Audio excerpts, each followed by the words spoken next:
All right, good morning, everyone. Thank you guys very much for this opportunity. Of course, on this day, big accident on the highway. I'm coming in from Birmingham, so it took me almost 2 hours to get here. So I just walked in like 3 minutes after 8. Luckily, Sagi, you had something planned, so I appreciate that. So again, my name is Fernando Salas. I'm the director of the Geointelligence Division for the Office of Water Prediction, and in this role, I support our team working to develop and implement flood inundation mapping capabilities and services. And so that's what I want to spend some time talking about today. The title here says it all. We perform this work with great urgency. We know time is short, and we are constantly looking for opportunities to accelerate and implement capabilities quickly.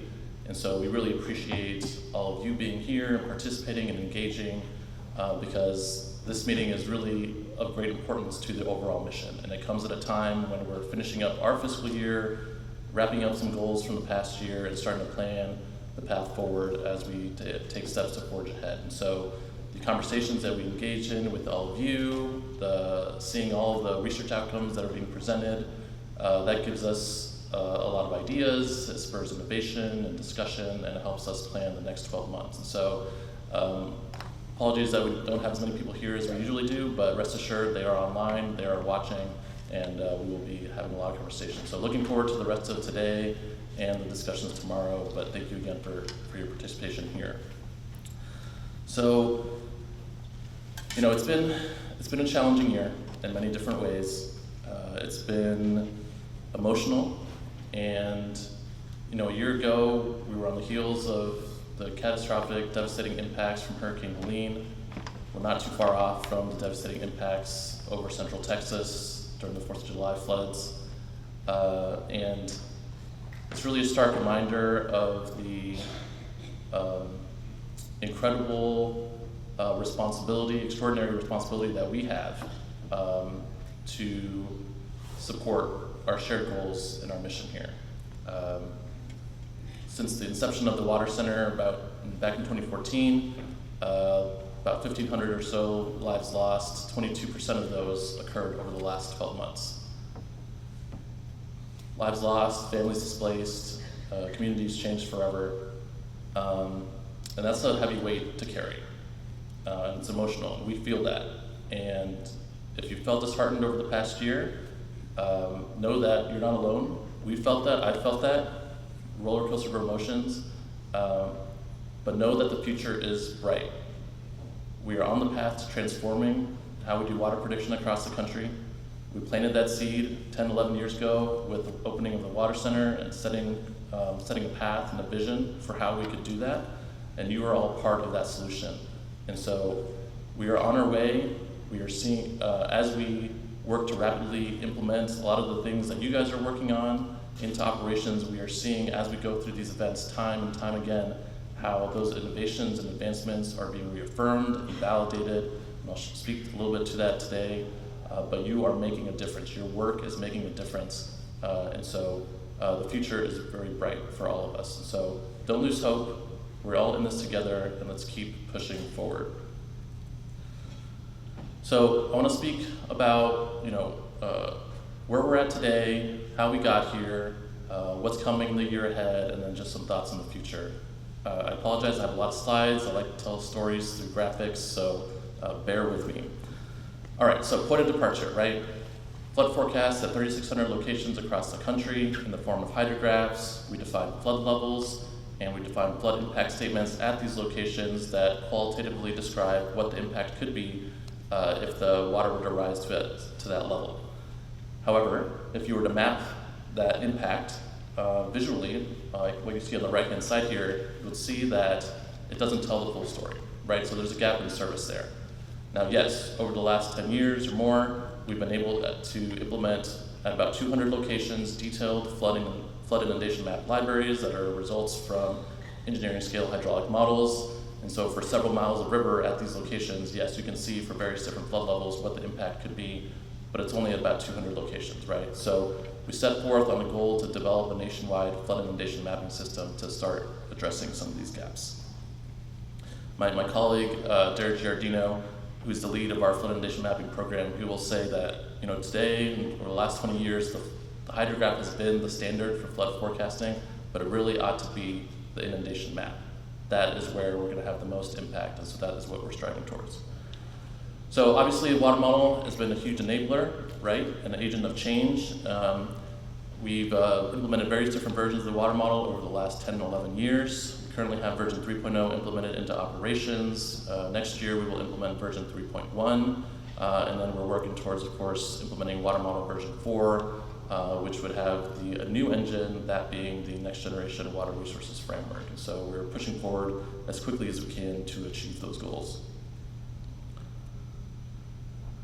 As Ali described back on Monday, and as we've alluded to a few different times, we're in the middle of operationally implementing our flood inundation mapping capabilities and publicly releasing those services to all of you.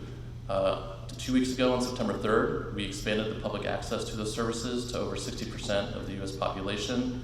And by the end of fiscal year 26, so September of next year, we plan to expand that even further to cover nearly 100% of the US. So we're on their way, and we can't get there fast enough.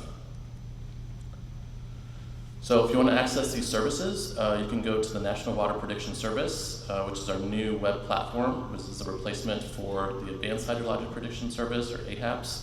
We launched this in March of 2024, so it's been around for over a year now.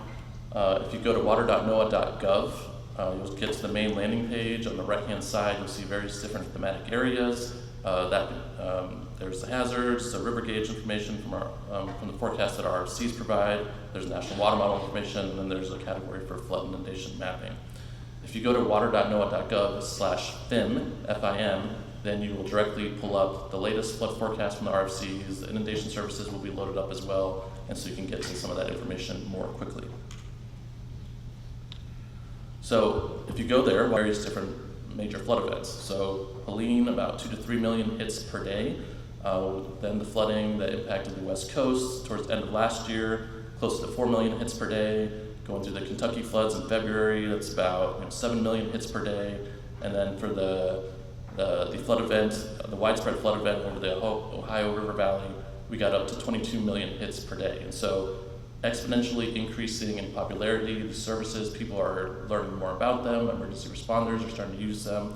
And so the quote here is directly from the director of the Kentucky Emergency Management, again, reaffirming that this is one of the most critical things, activities that we're engaged with, and the most valuable things that we can provide to the emergency management community today is tangible, actionable flood inundation maps. All right, so how did we get here? Right, it's been a long path here. Started as a set of experiments through the National Water Center Summer Institute. Success of that experiment then translated into demonstrations over the course of 2 to 4 years through what's called agency priority goals defined at the DOC level. And so there aren't many agency priority goals defined, but it's like complete the national census and demonstrate real-time implementation of flood inundation maps. So this is really important all throughout the entire department. Again, we're now on the path to operationally implementing these services. We started doing that in 2023, and now we've got 60% publicly available and working towards 100% next year. All right, so how did we get here? So again, this started back with the National Flood Interoperability Experiment, trying to figure out how we're going to build a nationwide flood inundation mapping system. And we certainly started at looking at the billions of dollars that have been invested in the FEMA flood mapping program and trying to understand how could we repurpose some of that information in building this system. But of course, the devil's in the details. It's tricky, right? These are cross sections over the state of Alabama. You can see, cross sections twisting and turning, intersecting over others. Got really dense cross sections in some areas, not so dense in other areas. So, and of course, this work is being done by thousands of different independent contractors, right? So it was going to be a real challenge to build a nationwide system starting from the ground up. However, we will circle back to this soon. So we thought, all right, well, we know we have floodplains, we know in general where it floods. Can the terrain be the basis, impetus for building the system? And so that's what we did. Went across the literature and looked for various different solutions that were out there. We found the height above nearest drainage methodology as a model for translating a digital elevation model into a relative elevation model so that we can quickly infer, through image processing, what the flood impact could be if we knew what the stage level was in a particular river segment. So we demonstrated that was possible. We then followed that up by trying to figure out, well, all right, we have a mapping system that we could apply nationwide, but we got to figure out how to connect that to the forecast. And so we then thought, well, we can leverage the hand mapping grids and derive synthetic grading curves by just filling up the terrain in incremental segments, making some assumptions about how we calculate channel properties and the hydraulics there, and then essentially develop at the reach scale synthetic grading curves that allow us to go from a stream flow forecast to a water stage forecast to an inundation map forecast. So through that experiment, we demonstrated that this was possible, not just at the local level, and this is part of what's important to us, is being able to demonstrate things at a large scale or demonstrate that things are scalable. And so using the well-organized data from our USGS partners and others with the DEMs and HT Plus and more, we were able to show that we could generate this data across the country and do it in an efficient way. The first year was demonstrating that we could generate hand. The second year was demonstrating that we could generate synthetic grading curves, again, all in a computationally efficient way, so we could realize the benefit. So we could further translate the forecasts coming from our river forecast centers and the national water model. So very much an example of R2O.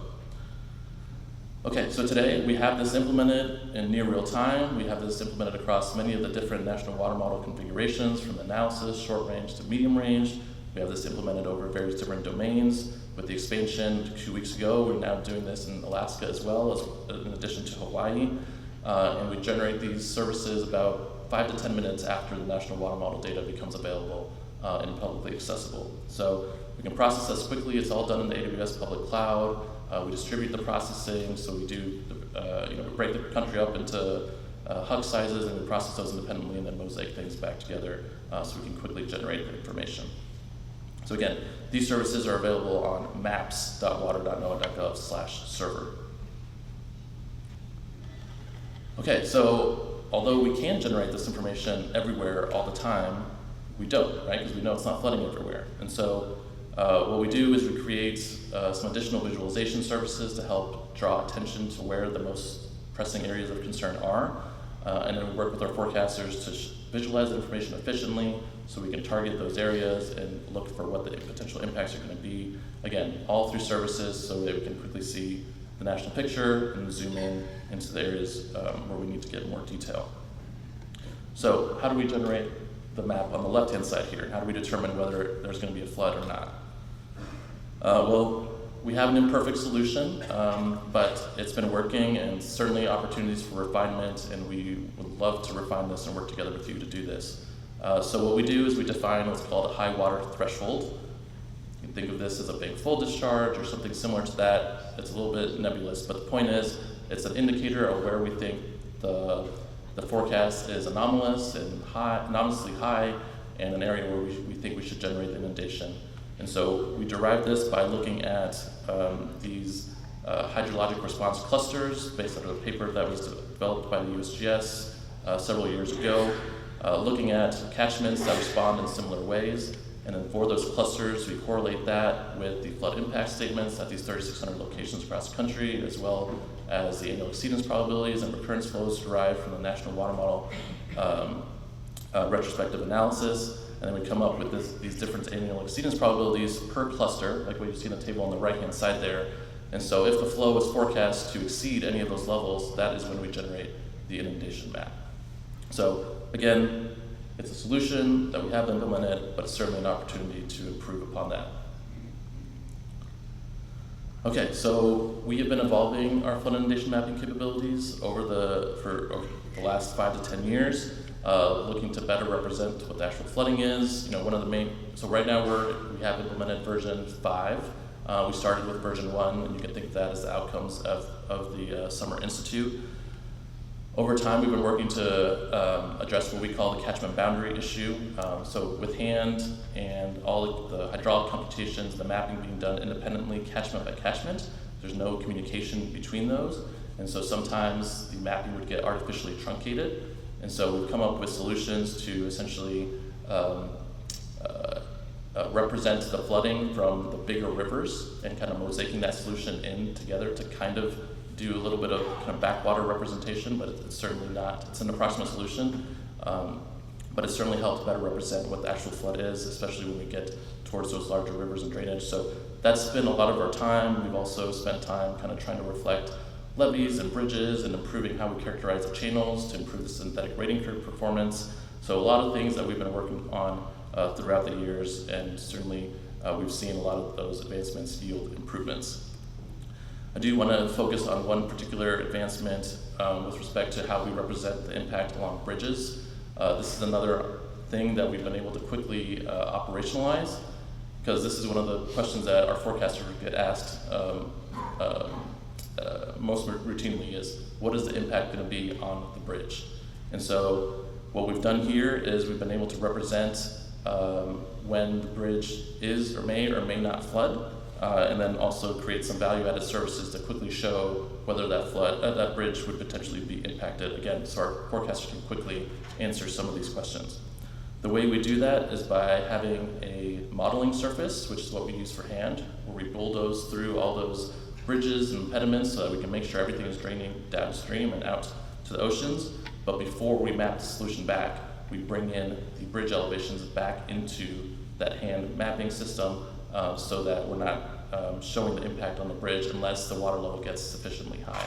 And so it's working across two different modeling surface and a mapping surface, but in this way we can approximate what the impact could be along a bridge. So that's work that we've been doing over the past couple of years, using data from OpenStreetMap and extracting out elevations on the DEMs that we've had. We then went back and refined that, going back to the original LiDAR data and try to get more accuracy in those bridge elevations within those bridge polygons. But certainly now led to questions like, can we do something similar for the entire road network? So can we build a road elevation model and start in a more accurate way depicting what the impact is on the road, since we see a lot of impacts and loss of life when people are trying to drive through floods or around floods. So that's certainly an opportunity.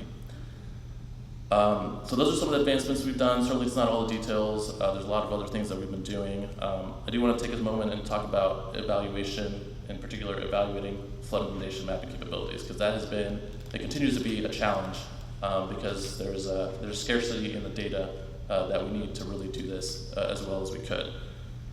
Ideally, we would be doing some of the more evaluations that you see here on the left-hand side, using high watermarks, imagery, remote sensing data, but it's a challenge, right? With remote sensing data, it's still not a commodity. You've got resolution challenges, you've got tree cover, cloud cover. Quickly, your remote sensing observation becomes a model output, right? And so you gotta be careful with how you're evaluating things there.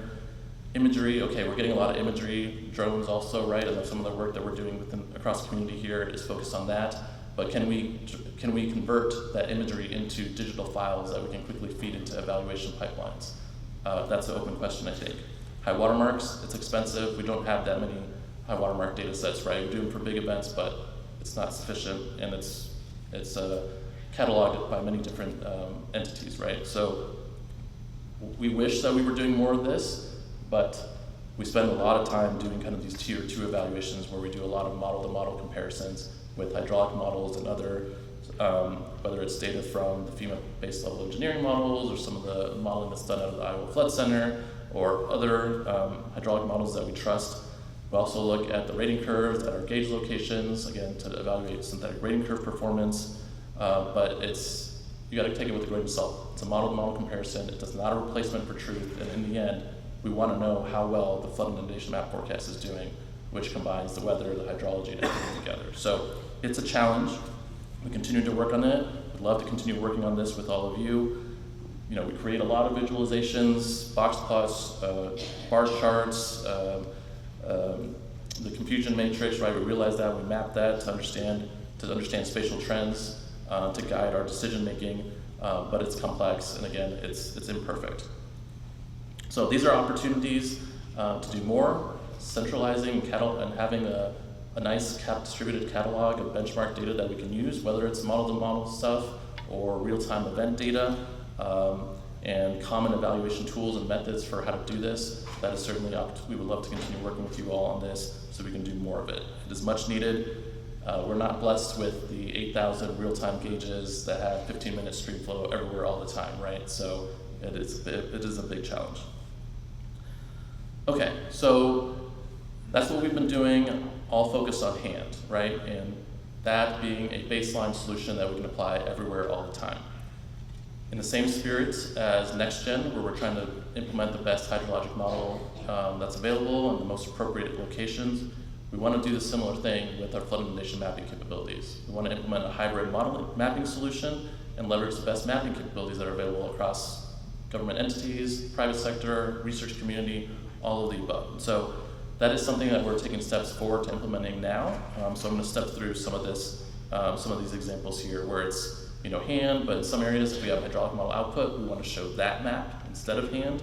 Or if we're operating near the coast, some of the work we've been doing with total water level, compound flooding, show the results from those capabilities, right? Because those will better represent what's actually going on the ground. Okay, so I'll start with hand and then move through the various different things there. Some things that are coming with hand that we've been working on is improving the skill of the mapping for the lower magnitude flood events. And this is a bit of a social science challenge for us, especially as we've been working to deploy this operationally with our field offices. For the floods that we see most often, the kind of the more nuisance flooding, that's where we perform worse with these hand capabilities because we're leveraging 10-meter DEMs that don't go through the water surface, right? So you go through the banks and then things flatline, and so the air that comes from that volume of water that you're not representing has a bigger impact for those low magnitude floods as opposed to like the Helenes or the Harveys where there's just so much water, right? Whether or not you get the channel right is not as important. So, but because these are the events we see more often, this is where we gain trust with our forecasters and the emergency response community, and so we do need to improve the skill of these smaller flood events as well. So what we've been doing is trying to correct the rating curves by better representing the missing volume across the channel. So this is an example for the city of Pittsburgh.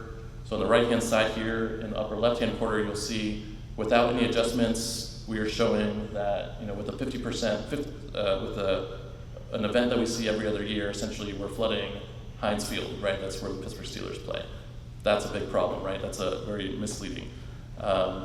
So what we've been doing is going to the Army Corps of Engineers and looking through their e-hydro bathymetry data set and trying to extract out some of the bathymetric surveys there, and then taking that volume and then integrating that with the hand-derived synthetic rating curves so that we can get a better representation of what's going on for those smaller magnitude events. When we do that, we then get the lower left-hand corner here, which aligns more closely with the FEMA flood inundation maps for those lower magnitude floods, right? And it's only when the flood gets significantly high, 100 year, 500 years, when the impact starts getting into the city there. So that's yielded some success, and we actually had a real event that happened in January of 2024 where we were able to realize this improvement and enhancement during an actual flood that minimally impacted some of the trails around the stadium, and the predicted inundation map really closely aligned with the imagery that was taken from some of these drones, right? So even though these are approximate solutions, they can yield some really accurate results.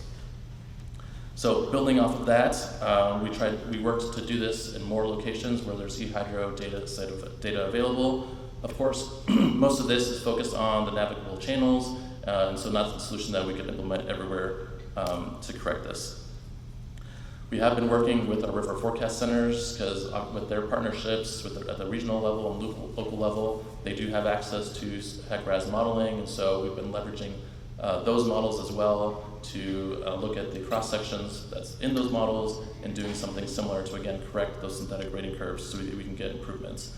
This is another example in Cincinnati where in blue is what the inundation map would have said if we didn't correct for the bathymetry, but the green is implementing those corrections, and again, you can see dramatic difference in what the impact would be in a really heavily populated area. So this is really important work that we're going to continue doing in coordination and collaboration with RFCs, but certainly can expand on that with all of you. So more broadly from that, what are we doing? We're also invested in efforts where we're trying to use machine learning techniques and artificial intelligence to predict what the channels do across the entire country so that we can build a 3D representation of the channels so that we can do these kind of bathymetric corrections everywhere. And so this is active work, active development. We are starting to take steps to implement some of these changes. as part of our mapping and operational solutions, but there's still opportunities to refine this, and I know this is active work across UA, University of Vermont, Utah State University, and others, so these are ripe areas for continued collaboration and improvement so that we can get a good 3D channel representation nationwide.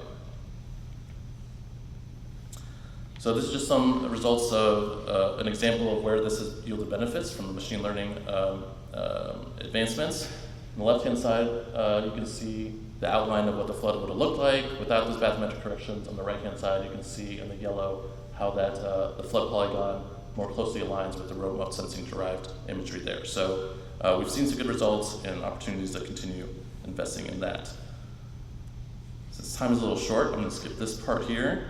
I'll speak a little bit about what we're doing with hydraulics. So several years ago, we prototyped how we could extract mapping libraries from HEC-RAS models, and so that we could show the results from that instead of hand, where those are available. We've now had the opportunity, so the idea being we show hand wherever we need it, but in areas where we have those hydraulic models, we can show the results from that. So the red outline here would represent an area where we could show the flood inundation map from a HEC-RAS model. This is looking at hand and the HEC-RAS model mapping intersected. You can see the agreement in purple, and then the red is kind of the differences that don't align with hand. And again, really for the user, it's just give me the flood inundation map. So it's this compared to this, right? So this is before, and this would be after, again, integrating some of those more advanced hydraulic mapping techniques. So this is another example of that same thing. BIM version 5 showing just the hand-derived solutions in an area, but BIM version 6 showing more representative mapping that's more aligned, especially in these challenging areas where we have braided streams and things like that. Okay, so we're getting ready to operationally implement this. This is work that we were doing where we've had the opportunity in collaboration with FEMA to essentially mine their mapping information platform and extract out all the HEC-RAS models that are available there and try to repurpose as much of them as possible so we can get these libraries generated and implement them in near real time. So we're getting ready to implement this at about 200,000 river miles across the country. So for those areas, you would see the HEC-RAS derived map instead of the hand-derived map. So that, again, we're getting an integrated mapping solution, all in the same spirit as what we're doing with NextGen. With the hydraulic modeling solutions we're implementing, there's certainly opportunities to start getting to depth. Depth is something we're asked constantly about. We show extent information right now, but certainly we want to take steps to depth, and maybe with these more integrated solutions, we can take some accelerated steps to do that. All right, on the coastal side of things, most of what I've been talking about now has been about flood inundation mapping services inland, but with the total water level advancements that have come with Water Model 3.0, we can now directly translate water surface elevations directly from the water model into inundation maps along the coast so that we can better represent these processes. This has also been a step towards getting to inundation depth forecasts. So again, another example of how we're trying to integrate all these different mapping solutions together. Another thing that we're prototyping, so that's all been towards deterministic forecasts. We're trying to move towards probabilistic flood inundation maps and trying to characterize the uncertainty in the natural variability of the system to the variability with the channel properties and the rating curve, and then also the ensemble forecasts that are coming with the water model and more. So trying to bring all those uncertainties together so we can get a map that's something like this, right? That starts communicating the uncertainty at various different areas so that emergency responders and other decision makers can have a more informed decision on what the risk threat is. So we're working on getting towards this and implementing this in near real time as well. Certainly if any of you are interested in seeing some of those prototype services in real time, we can provide you access to that as well. All right, so just some quick thoughts moving forward. These two events, devastating, catastrophic impact, very different. Helene, long lead time, well forecast event, still dramatic loss of life. The Central Texas floods, complete opposite, right? Flash flood, very quickly evolving, massive loss of life as well, right? So it leads to a lot of questions about social science and how we can get more response and action ahead of the events. What additional tools and services and visualizations do we need to implement to get people to take action? It's complex, but it's something that we got to keep investing in because ultimately, if the information is not getting into the hands of decision makers and people aren't taking action, right, then we're not really fully meeting mission. So we're one part of the story, our community is one part of the entire system that responds, but we gotta keep working on this heavily. And we've seen really cool examples already over the last couple of days of interesting ways that we can help amplify the message. So I know time is short, so interesting visualizations to help point out the impacts could be helpful. 3D visualizations again, so it's there's more deep understanding of what that map, that 2D map, how that actually looks with buildings and 3D, right? Things that you can see physically and tangibly see. So things like this are probably needed, right, to continue amplifying that message.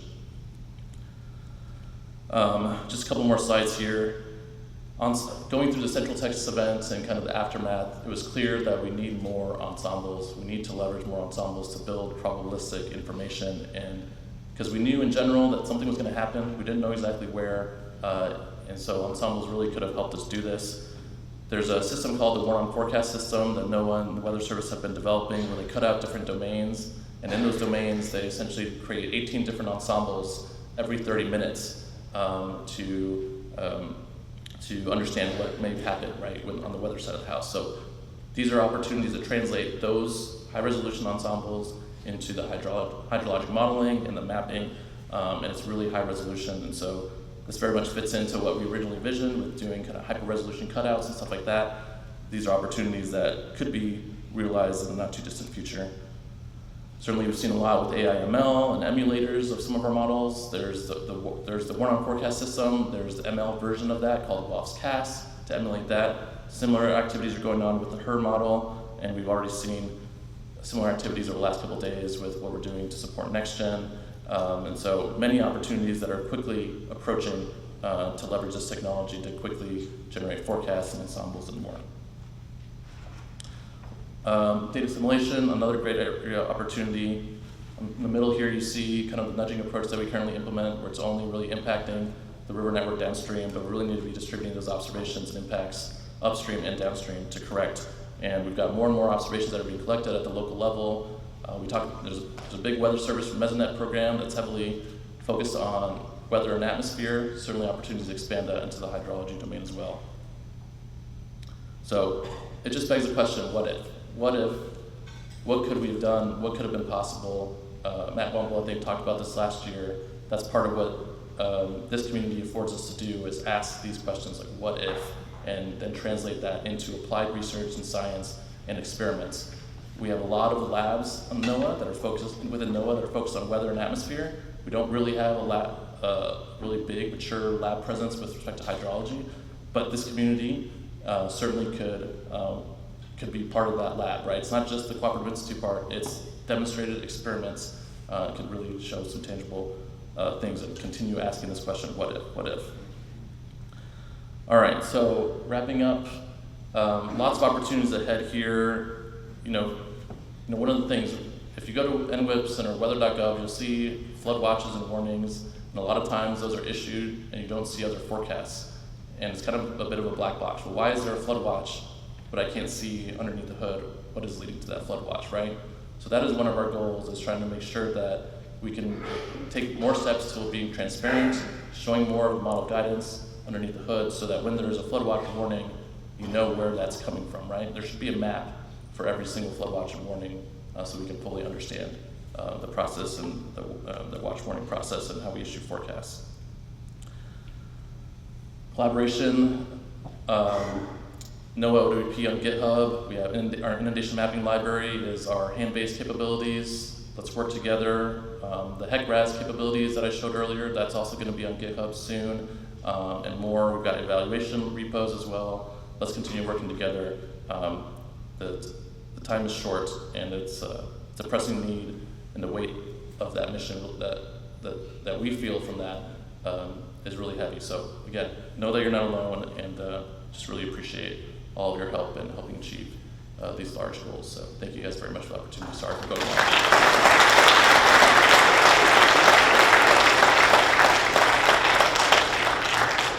Thank you so much. I've heard many presentations by Fernando, and it's always great and it's always informative. I always learn new things every time. So thank you so much for a great presentation. And I also want to acknowledge Fernando and his amazing partners, Cairo, and what we do. So, questions? We have 2 mic runners, supposedly. Yeah. So, Mark. Thanks, Fernando. That was a fantastic presentation. It was really amazing to see the work that you've produced over the past decade and more. My question has to do with uncertainty, and it's really nice to see that you're moving towards probabilistic forecasts.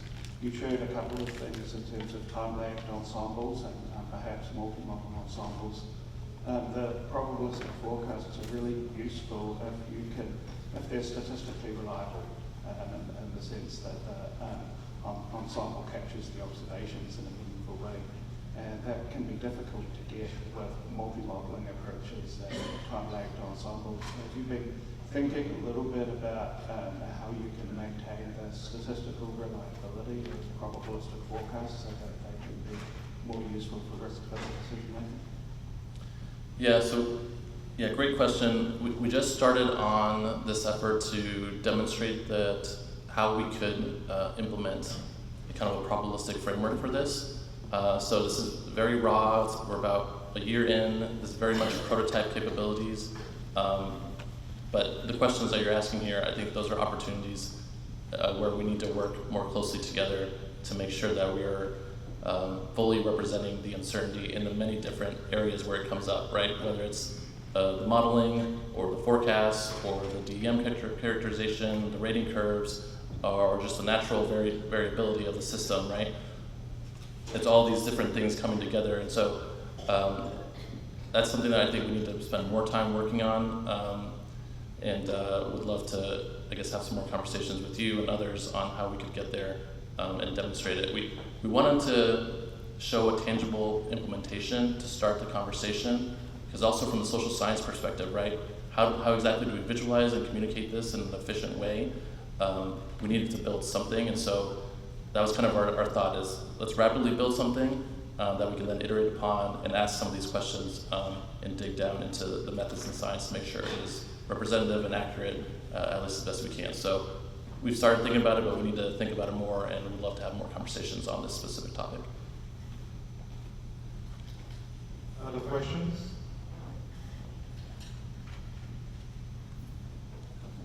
Fernando, thank you so much. That was a really inspiring presentation. My name is Melissa Kenny from the University of Minnesota. And I have a question related to what you're learning. With the rollout of the FIM over CONUS, you've been doing a lot of trainings and engagements with people who are using these products for the first time. What are you finding that's particularly sticky and intuitive, and what are you finding that's challenging for people to think about incorporating this information into some of the professional responsibilities or individual decisions that they're making? Yeah, that's a great question, and certainly if any of our operations team are here, if you want to jump in, please feel free to do so, because you're certainly closer to the front lines. But so it's been a lot of great feedback. It's been mixed feedback from, this is much more intuitive and actionable, and so that reaffirms the approaches we're taking, but they're incomplete solutions right now, right? We're just showing extent, we're not showing the depth, we're not showing the uncertainty, and these are the natural questions that decision makers are making. And so navigating the incomplete information that we currently have has been a bit challenging. It's also challenging showing the different flavors of flood inundation maps, whether they're derived from the River Forecast Center forecast or the National Water Model, or across the various different configurations, from the short range or medium range and more. Although there's scarcity in this information being available, it's also, when we get into these really big events, it's a deluge of information. And I remember that from Hurricane Harvey, everyone was jumping in and trying to help, right? As the community should. But then from the emergency response perspective, it was like 10 different maps. Which one do you choose from? I need to make quick decisions, right? And so we're seeing some of that continuing to recycle as we go through this. Certainly making information, some people can go to NWIPs and use that for decision making. A lot of people want to integrate that into their own decision making dashboards and tools. And so trying to streamline the information there is also of utmost importance. But it has been really It's taken a lot of time to engage our stakeholders. We go through tabletop exercises, right, to better understand the exact decisions before, during, and after the events. So those really yield some helpful ideas and improvements, but there's a lot more that we need to invest here because it's complex. It's complex information. It changes, right, hour to hour sometimes. And so we really need to get to a more complete solution working towards probabilistic information so that we can sustain a consistent message. So we'd love to do more in the social sciences to amplify the messaging and make more impact ultimately. I see a few more questions. We don't have a lot of time, so maybe one quick question. Choose here. Okay, we'll give ladies first.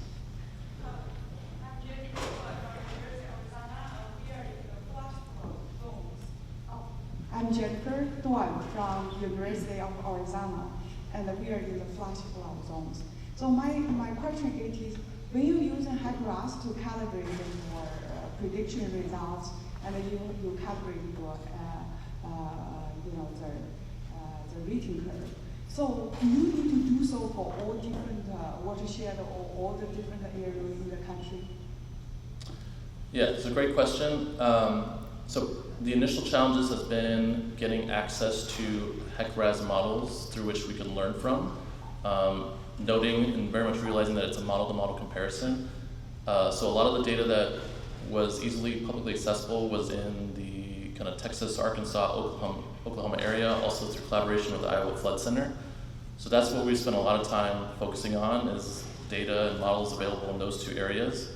Now that we, over the past year, have been able to get access to all these FEMA HEC-RAS models nationwide, we now have the opportunity to learn from a larger data set so that when we do calibration on these methods, we're learning from many more locations, right, as opposed to just a small subset of data that we had. So that is part of our goals this coming year, is better realizing all the new modeling information that we now have accessible to us to get better improvements across the board. So that has been a noted challenge that we've had along the way, but we're hoping to take really big steps in that area this year now that we have more access to more information.